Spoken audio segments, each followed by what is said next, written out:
இங்க ஒரு அம்மா அவங்க குட்டி பொண்ணு ஸ்கூலுக்கு போகும்போது கூடவே நடந்து போறாங்க. அங்க பஸ்ஸுக்கு வெயிட் பண்ணிட்டு இருக்கும்போது அந்த பொண்ணு மேல வெயில் படக்கூடாதுன்னு கைய வச்சு மறைக்கிறாங்க. ஆனா அவங்க செய்யறது எதுவுமே அந்த பொண்ணு கண்ணுக்கு தெரியாம அவ சித்திய கட்டி பிடிச்சுக்கிறா. என்னன்னு பார்த்தா அதுக்கப்புறம் தான் தெரியுது, இந்த பொண்ணு வயித்துல இருக்கும்போதே அவங்க அம்மாவுக்கு ஒரு ஆக்சிடென்ட் நடந்துருது. அந்த குழந்தை பிறந்த உடனே இவங்க இறந்து போயிடுறாங்க. அன்னையில இருந்தே இவங்க அந்த குழந்தை கூட ஆத்மாவாய் இருக்காங்க. ஆனா இவங்க யார் கண்ணுக்கும் தெரிய மாட்டாங்க. ஒரு நாள் ஸ்கூல்ல இந்த பொண்ணு திடீர்னு காணாம போயிடுறா. டீச்சர் எல்லா பக்கமும் தேடி பாக்குறாங்க. அப்ப அவங்க அம்மா இவ ஒரு ஃப்ரிட்ஜுக்குள்ள மயக்கம் போட்டு கிடக்கிறதா பாக்குறாங்க. உடனே அந்த குழந்தையை காப்பாத்த எவ்வளவோ போராடுறாங்க. ஆனா இவங்க ஒரு ஆத்மாவா இருக்கிறதுனால அந்த குழந்தைய இவங்களால தொடக்கூட முடியாம கஷ்டப்படுறாங்க. சரியான நேரத்துல ஒரு டீச்சர் அங்க வந்து இந்த குழந்தைய காப்பாத்திடுறாங்க. அப்பதான் கடவுள்கிட்ட இந்த மாதிரி வாழ்க்கையை எதுக்கு கொடுத்தன்னு கண்ணீர் விட்டு அழுவுறாங்க.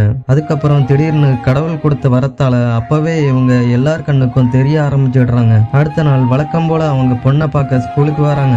ஆனா இந்த டைம் அவங்க குழந்தைய ஆசைதீர கட்டி பிடிக்க முடியுது. வாழ்க்கையிலேயே முதல் தடவை அவங்க குழந்தைய கட்டி பிடிக்க முடியுதுன்னு தெரிஞ்சு ரொம்பவே சந்தோஷப்படுறாங்க. அடுத்து அவங்களுக்கு என்ன பண்ணணும்னு தெரியாம இருக்கும்போது அந்த ஸ்கூல்ல கேர்டேக்கர் வேலைக்கு ஆள் தேவைப்படுதுங்கிற நோட்டீஸ பாக்குறாங்க. அதுல இருந்து அந்த ஸ்கூல்லயே வேலைக்கு சேர்ந்து டெய்லி அவங்க குழந்தைய பாசமா பாத்துக்கிறாங்க.